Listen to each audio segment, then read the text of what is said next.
IndiGo ವಿಮಾನಗಳ ಹಾರಾಟದಲ್ಲಿ ವ್ಯತ್ಯಯ. ಬೆಳಗ್ಗೆ ಇಂಡಿಗೋದ 11 ವಿಮಾನಗಳು ಅಂತೂ ಇಂತೂ ಟೇಕ್ ಆಫ್ ಆದವು, ಹಾರಾಟ ನಡೆಸಿದ್ವು ಅಂತ. ಕೆಂಪೇಗೌಡ ಏರ್ಪೋರ್ಟ್ನಿಂದ 11 ವಿಮಾನಗಳ ಹಾರಾಟ ಆಗಿದೆ ಅನ್ನೋದರ ಮಾಹಿತಿ. ಏರ್ಪೋರ್ಟ್ ಒಳಗಡೆ ಹೋಗೋದಕ್ಕೆ ಜನ ಮುಗಿಬಿದ್ರು. ಬಿಕಾಸ್ ಎಲ್ಲರೂ ಪ್ರಿಯಾರ್ ಬುಕ್ಕಿಂಗ್ ಮಾಡ್ಕೊಂಡಿದ್ರಲ್ಲ, ಹೀಗಾಗಿ ಯಾರ್ಯಾರು ಚೆಕ್ ಇನ್ ಆಗಬೇಕಾಗಿತ್ತು ಆ ಗೇಟ್ಗಳಲ್ಲಿ ನೂಕು ನುಗ್ಗಲು ಉಂಟಾಗಿದೆ.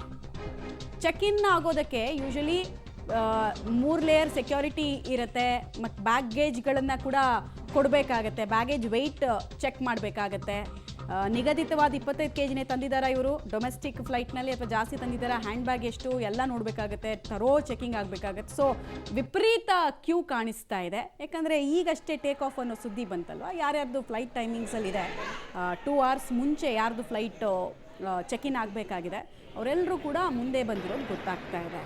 Bengaluru one of the busiest airport. ಅದರಲ್ಲೂ ಡಿಸೆಂಬರ್ ತಿಂಗಳಿದೆಯಲ್ಲ, ಇದು ಪೀಕ್ ಸೀಸನ್. ಟ್ರಿಪ್ಸ್ ಪ್ಲಾನ್ ಮಾಡ್ಕೊಂಡಿರ್ತಾ ಇದ್ರು. ಫ್ಯಾಮಿಲಿಗಳನ್ನು ಮೀಟಪ್ ಮಾಡೋದಕ್ಕೆ ಡಿಸೆಂಬರ್ನೇ ಜನ ಆಯ್ಕೆ ಮಾಡ್ಕೊಳ್ತಾರೆ. ಬೇರೆ ಬೇರೆ ರೀಸನ್ಸ್ ಇದಾವೆ ಅದರಲ್ಲಿ. IT ಕಂಪ್ನಿಗಳು ಡಿಸೆಂಬರ್ ತಿಂಗಳನ್ನ ರಿಲ್ಯಾಕ್ಸ್ಡ್ ಪೀರಿಯಡ್ ಅಂತ ನೋಡುತ್ತೆ. ಸೊ ತುಂಬ ಬುಕ್ಕಿಂಗ್ಸ್ ಆಗಿರುತ್ತೆ. ಆಮೇಲೆ ಇದೆಲ್ಲದಕ್ಕಿಂತ ಇನ್ನೊಂದು ವಿಚಾರ ಏನಂದರೆ, ಬ್ಲ್ಯಾಕ್ ಮೇಲಿಂಗ್ ತಂತ್ರ ಇಂಡಿಗೋದು. ಅದ್ರ ಬಗ್ಗೆ ನಾವು ಇನ್ನೂ ಡೀಟೇಲ್ ಆಗಿ ಮಾಹಿತಿ ಕೊಡ್ತೀವಿ ನಿಮಗೆ. ಅದ್ರ ಜೊತೆಗೆ ಇನ್ನೊಂದು ಮಾಹಿತಿ ಇದೆ, ಬೇರೆ ಏರ್ಲೈನ್ಗಳ ಕತೆ ಏನು ಅಂತ. ಇಂಡಿಗೋ ವಿಮಾನದ ಈ ರಾದ್ಧಾಂತ ಮುಂದುವರಿತಾ ಇದ್ದ ಹಾಗೇನೆ ಪ್ರಯಾಣಿಕರು ಒದ್ದಾಡಬೇಕಾದಂತಹ ಪರಿಸ್ಥಿತಿ ನಿರ್ಮಾಣವಾಗಿದೆ. 5ನೇ ದಿನ ಇವತ್ತು ಕೂಡ ಅದೇ ಸಮಸ್ಯೆ, ಅದೇ ಗೋಳು. ವಿಮಾನಯಾನ ಈಗ ದುಬಾರಿ ಆಗ್ತಾ ಇದೆ, ಪ್ರಯಾಣಿಕರಿಗೆ ಹೊಸ ಸಂಕಷ್ಟವನ್ನು ತಂದಿಡ್ತಾ ಇದೆ. ಇಂಡಿಗೋ ಸಮಸ್ಯೆಯ ಬೆನ್ನಲ್ಲೇ ಟಿಕೆಟ್ ದರವನ್ನು ಬೇರೆ ಏರ್ಲೈನ್ಸ್ಗಳು ಹೆಚ್ಚಿಸಿರುವಂಥದ್ದು. ಅದರಲ್ಲೂ ಎಕಾನಮಿ ಸೀಟ್ಗಳಂತೂ ಬುಕ್ ಮಾಡೋಂಗೇ ಇಲ್ಲ ಬಿಡಿ. ಏರ್ ಫೇರ್ ನಿಯಮಗಳನ್ನು ಉಲ್ಲಂಘಿಸಿ ಇದ್ದಕ್ಕಿದ್ದ ಹಾಗೆ ದರವನ್ನು ಏರಿಕೆ ಮಾಡುವಂತಹ ಕೆಲಸ ಆಗ್ತಾ ಇದೆ.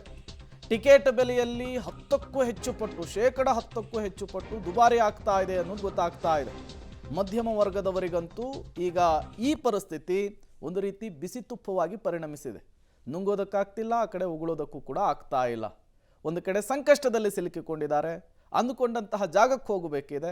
ಟಿಕೆಟ್ ಎಷ್ಟೇ ಕಾಸ್ಟ್ಲಿ ಆದರೂ ಕೂಡ ಈಗ ಪರ್ಚೇಸ್ ಮಾಡಬೇಕಾದಂತಹ ಪರಿಸ್ಥಿತಿ, ಬುಕ್ ಮಾಡಬೇಕಾದಂತಹ ಪರಿಸ್ಥಿತಿ.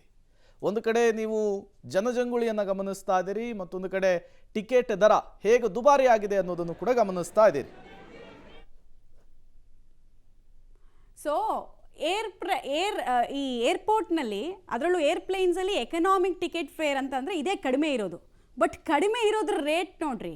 ಜೋಧ್ಪುರ ಟು ಬೆಂಗಳೂರು ನೀವು ಫ್ಲೈ ಮಾಡಬೇಕು ಅಂದರೆ 1,08,686 ರೂಪಾಯಿಯನ್ನು ಬೇರೆ ಬೇರೆ ಏರ್ಲೈನ್ ಸಂಸ್ಥೆಗಳು ನಿಗದಿ ಮಾಡ್ತಾ ಇದೆ. ಇದೇ ಸಿಕ್ಕಿದ್ದೇ ಸೀರುಂಡೆ, ಸಮಯ ಸಾಧಕರು ನಾವು ಸುಲ್ದು ಬಿಡೋಣ, ಬಾಳೆಹಣ್ಣು ಚಿಪ್ಪೆ ಸುಲ್ದಂಗೆ ಅಂತ ಅವ್ರದ್ದೆಲ್ಲ ಇಂಟೆನ್ಷನ್ ಇದ್ದಂಗೆ ಕಾಣ್ತಿದೆ. ಚಂಡೀಗಢ ಟು ಬೆಂಗಳೂರು ಎಷ್ಟು? 72,000 ಒನ್ ವೇಗೆ ಬರೋದಕ್ಕೆ 72,000 ಕೊಡಬೇಕು, $1,00,000ಕ್ಕಿಂತ ಜಾಸ್ತಿ. ಇಲ್ಲಿ ಪಾಟ್ನಾ ಟು ಬೆಂಗಳೂರು ಎಷ್ಟಿದೆ ರೇಟು?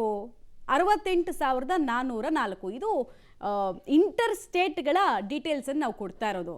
ನಿಮ್ಗೆ ಎಲ್ಲೂ ಬೇಡಪ್ಪ, ಬೆಂಗಳೂರಿಂದ ಮಂಗಳೂರಿಗೆ ತಗೊಳ್ಳಿ ಟಿಕೆಟ್, ಇವಾಗ ಚೆಕ್ ಮಾಡ್ತಾ ಇದೆ. ಜಸ್ಟ್ ಒಂದು 10 ನಿಮಿಷ ಚೆಕ್ ಮಾಡಿ ನಾನು 17,000 ತೋರಿಸ್ತಾ ಇದೆ. ಯೂಶಲಿ 5,000ಕ್ಕೆ ನಾವು ಹೋಗ್ಬೋದಾಗಿತ್ತು, 17,000 ತೋರಿಸ್ತಾ ಇದೆ. ಡೆಲ್ಲಿ ಟು ಬೆಂಗಳೂರು 93,719 ರೂಪಾಯಿ.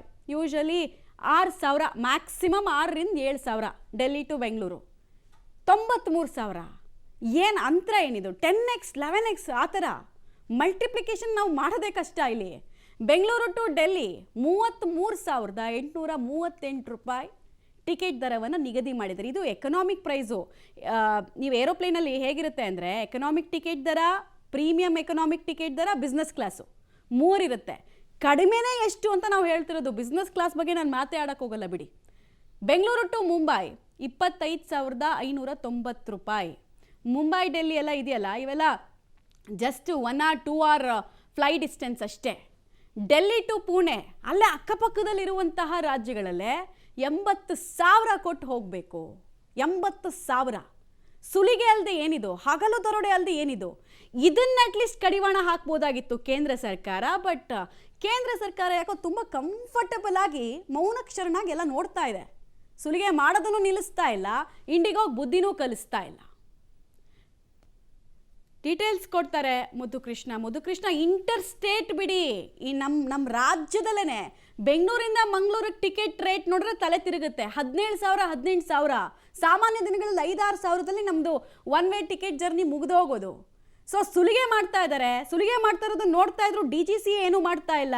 ಸಿವಿಲ್ ಏವಿಯೇಷನ್ ಮಿನಿಸ್ಟ್ರು ಒಂದು ಮಾತು ಆಡ್ತಿಲ್ಲ ಅಂದರೆ ಯಾರಿಗೆ ಮಾಡಿದ್ದಾರೆ ಅನ್ನೋದು ಇಲ್ಲಿ ಪ್ರಶ್ನೆ ಬರುತ್ತೆ.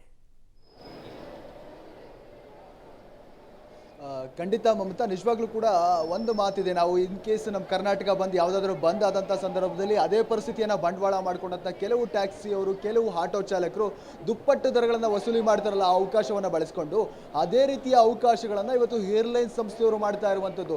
ಏರ್ಲೈನ್ಸ್ ಅಂತಂದರೆ ವಿಮಾನಗಳಲ್ಲಿ ಓಡುತ್ತಂತೆ ಬರೀ ಶ್ರೀಮಂತರು ಅಷ್ಟೇ ಓಡಾಡಲ್ಲ. ಇವತ್ತಿನ ಪರಿಸ್ಥಿತಿಗಳಲ್ಲಿ ಮಧ್ಯಮದ ವರ್ಗದ ಜನ ಕೂಡ ಇವತ್ತು ಪ್ಲಾನ್ ಮಾಡಿಕೊಂಡು ಟ್ರಿಪ್ಗಳನ್ನು ಹೋಗುವಂಥದ್ದು, ಬೇರೆ ಕಡೆ ಹೋಗುವಂಥದ್ದು, ವಿಮಾನಗಳಲ್ಲಿ ಪ್ರಯಾಣ ಮಾಡುವಂಥದ್ದು ಸಹಜ ಈ ಒಂದು ಭಾರತ ದೇಶದಲ್ಲಿ ಆಗ್ತಾ ಇರುವಂಥದ್ದು. ಆದರೆ ಇವತ್ತು ಇಂಡಿಗೋ ಸಂಸ್ಥೆಯಲ್ಲಿ ಆಗಿರುವಂತಹ ಈ ಒಂದು ಸಮಸ್ಯೆಯನ್ನೇ ಬಂಡವಾಳ ಮಾಡಿಕೊಂಡಿರುವಂತಹ ಇತರ ಏರ್ಲೈನ್ಸ್ನವರು ನಿಜಕ್ಕೂ ಕೂಡ ಅದು ಕೇವಲ 1 ಪಟ್ಟು 2 ಪಟ್ಟಲ್ಲ, ನೀವು ಹೇಳ್ತಿದ್ರಿ 8ರಿಂದ 10 ಪಟ್ಟು, ಅಂದರೆ ಒಂದು ರೀತಿಯ ಹಗಲು ದರೋಡೆ ಸುಲಿಗೆಯನ್ನು ಮಾಡ್ತಾ ಇದ್ರೆ ಇದರಿಂದ ಪ್ರಯಾಣಿಕರಿಗೆ ನಿಜಕ್ಕೂ ಕೂಡ ಪರದಾಟ ಅಲ್ಲ, ಒಂದು ರೀತಿ ಕಷ್ಟ, ಹೋಗ್ಲಿಕ್ಕೆ ಸಾಧ್ಯನೇ ಇಲ್ಲ. ಯಾಕೆ ಅಂತ ಹೇಳ್ತೀನಿ, ನೀವು ಹೇಳ್ತಿದ್ರಿ ಡೆಲ್ಲಿಗೆ ನಾರ್ಮಲ್ ಡೇಸಲ್ಲಿ 7ರಿಂದ 8 ಸಾವಿರ 9 ಸಾವಿರ ಅಷ್ಟಿರುತ್ತೆ. ಇವತ್ತು 90 ಸಾವಿರ 1 ಲಕ್ಷ ರೂಪಾಯಿ ಟಿಕೆಟ್ ಇದ್ದಾಗ ಅದು ಭಾರತ ದೇಶದಲ್ಲಿ ಓಡಾಡೋದು ಅಂತಲ್ಲ, ಇಂಟರ್ನ್ಯಾಷನಲ್ ಫ್ಲೈಟ್ ಫೇರ್ಗಿಂತಲೂ ಕೂಡ ಜಾಸ್ತಿ ಇರುವಂಥದ್ದು. ಹಾಗಾಗಿ ಸಹಜವಾಗಿ ಪ್ರಯಾಣಿಕರ ಕೋಪ ಅಂತೂ ನೆತ್ತಿಗೇರ್ತೈತೆ. ನನ್ನ ಒಬ್ಬ ಹೆಣ್ಣು ಮಗಳು ಇಲ್ಲಿ ಗಲಾಟೆ ಮಾಡ್ತಾ ಇದ್ಲು. ನನ್ನ ಮಗನ 4 ವರ್ಷದ ಮಗನನ್ನ ಇಟ್ಕೊಂಡು ನಾನು ಇವತ್ತಿದ್ದೀನಿ, ನೀವು ರೀಫಂಡಿಂಗನ್ನು ಮಾಡ್ತೀರಿ, ರೀಫಂಡಿಂಗ್ ಮಾಡೋದ್ರಿಂದ ನನಗೇನು ಬರುತ್ತೆ, 4 ವರ್ಷದ ನನ್ನ ಮಗ 4 ದಿನದ ಸಮಸ್ಯೆ ಅನುಭವಿಸ್ತೀನಲ್ಲ, ಆ ಸಮಸ್ಯೆಗೆ ನೀವು ಪರಿಹಾರವನ್ನು ಕೊಡಲಿಕ್ಕೆ ಸಾಧ್ಯ ಆಗುತ್ತಾ? ಇವತ್ತು ಬೇರೆ ವಿಮಾನವನ್ನು ನಾನು ಬುಕ್ ಮಾಡಿಕೊಡಿ, ಅದರಲ್ಲಿ 30,000 ಇದೆ, ನಾನು ಬುಕ್ ಮಾಡ್ಕೊಳ್ಳಿಕ್ಕೆ ಸಾಧ್ಯ ಇಲ್ಲ. ಹಾಗಾಗಿ ನೀವೇ ಅಷ್ಟು ದುಡ್ಡನ್ನು ಕಟ್ಕೊಟ್ಟು ನನಗೆ ವಿಮಾನವನ್ನು ಅರೇಂಜ್ ಮಾಡಿಕೊಡಿ ಅನ್ನೋಂಥ ಒತ್ತಾಯವನ್ನು ಮಾಡ್ತಾ ಇದ್ಲು. ಈ ರೀತಿಯ ಪ್ರಸಂಗಗಳು. ಇನ್ನೊಂದು ಪ್ರಸಂಗ ಹೇಳೋದಾದ್ರೆ, ಪಾಪ ನೆನ್ನೆ ತಂದೆ ತೀರ್ಕೊಂಡಿದ್ರಲ್ಲ, ಉತ್ತರ ಪ್ರದೇಶದ ಗೋರಖ್ಪುರ್ಗೆ ಹೋಗ್ಬೇಕಾಯ್ತು ಮಗ ಮತ್ತೆ ಮೊಮ್ಮಗ. ಅವ್ರ ಹತ್ರ ದುಡ್ಡೇ ಇರಲಿಲ್ಲ, ಏನೋ ಕಷ್ಟಪಟ್ಟು ಯಾರ ಹತ್ರ ಸಾಲ ಸೋಲ ಮಾಡಿ 33,000 ರೂಪಾಯಿ, ಒಬ್ಬರಿಗೆ 11,000 ರೂಪಾಯಿ ಅಂತೇಳಿ ಕೊನೆ ಕ್ಷಣದಲ್ಲಿ ಟಿಕೆಟನ್ನು ಬುಕ್ ಮಾಡ್ಕೊಂಡಿದ್ರು. ಆದರೆ ಮತ್ತೆ ಟಿಕೆಟ್ ಬುಕ್ ಮಾಡ್ಕೊಳ್ಳೋಕೆ ಇವತ್ತು ನೋಡಿದ್ರೆ ಅದು 70,000 80,000 ಎಲ್ಲಿಂದ ತರಬೇಕಾಗುತ್ತೆ? ಈ ರೀತಿಯ ಹಗಲು ದರೋಡೆಯನ್ನು ಇತರೆ ಏರ್ಲೈನ್ಸ್ಗಳು ಇವತ್ತು ಅನುಸರಿಸ್ತಾ ಇದೆ. ನಿಜಕ್ಕೂ ಕೂಡ ಇವತ್ತು ಕೇಂದ್ರ ಸರ್ಕಾರ ನಾಗರಿಕ ವಿಮಾನಯಾನ ನಿರ್ದೇಶನಾಲಯ ಇದೆ, ಮಧ್ಯಪ್ರವೇಶ ಮಾಡಬೇಕು. ಆದರೆ ಅವರು ಸುಮ್ಮನೆ ಏನೋ ಕಾಟಾಚಾರಕ್ಕೆ ಕಮಿಟಿ ರಚನೆ ಮಾಡಿದೀವಿ ಅಂತ ಹೇಳ್ತಾರೆ. ಇಂಡಿಗೋದವರು ಸಾರಿ, ನಮ್ಮ ಕೈಯಲ್ಲಿ ರಾತ್ರೋರಾತ್ರಿ ಏನು ಸರಿ ಮಾಡೋಕ್ಕಾಗಲ್ಲ ಅಂತ ಹೇಳ್ತಿದ್ದಾರೆ. ಹೇಗೆ ಜನ ಮಾತ್ರ ಈಗ ಪರದಾಟ ಅನುಭವಿಸಲೇಬೇಕಾದಂಥ ಪರಿಸ್ಥಿತಿಗಳಿರುವಂಥದ್ದು ಮಮತಾ. ಧನ್ಯವಾದ ಒಂದು ಕೃಷ್ಣ. ಅವ್ರು ಸಾರಿನ ಅವ್ರ ಜೇಬಲ್ಲಿ ಇಟ್ಕೊಳ್ಳಿ, ಜನರ ಸಮಸ್ಯೆನ ಸಾಲ್ವ್ ಮಾಡಲಿ ಅಷ್ಟೇನೆ. ಇಲ್ಲಿ ಪ್ರಶ್ನೆ ಇರೋದು ಸಿವಿಲ್ ಏವಿಯೇಷನ್ ಆ ಮಿನಿಸ್ಟ್ರದ್ದು. ಮೋಹನ್ ನಾಯ್ಡು ಅವ್ರು ಎಲ್ಲೂ ಕಾಣಿಸ್ಕೊಳ್ತಾನೆ ಇಲ್ಲ. ಯಾವ ವಿಮಾನ ಸಂಸ್ಥೆ ಹತ್ರ ಹೋಗ್ಬಿಟ್ಟು ಮಾತಾಡಿದ್ದಾರೆ, ಯಾವ ಏರ್ಪೋರ್ಟಿಗೆ ವಿಸಿಟ್ ಮಾಡಿದ್ದಾರೆ, ನಮಗಂತೂ ಕಾಣೋದಕ್ಕೆ ಸಿಗಲಿಲ್ಲ. ಇದು ಭಾರತ ಸರ್ಕಾರಕ್ಕೆ ಬಿಗ್ಗೆಸ್ಟ್ ಪಾಠ. ಯಾವುದಾದ್ರೂ ಒಂದು ವಿಮಾನಯಾನ ಸಂಸ್ಥೆಯನ್ನ ಏಕಚಕ್ರಾಧಿಪತ್ಯ ಮಾಡೋದಕ್ಕೆ ಮುಂದುವರೆಸಿದ್ರೆ ಇಂಥದ್ದೊಂದು ಪಾಠನ ಅವ್ರು ಕಲಿಸ್ತಾರೆ.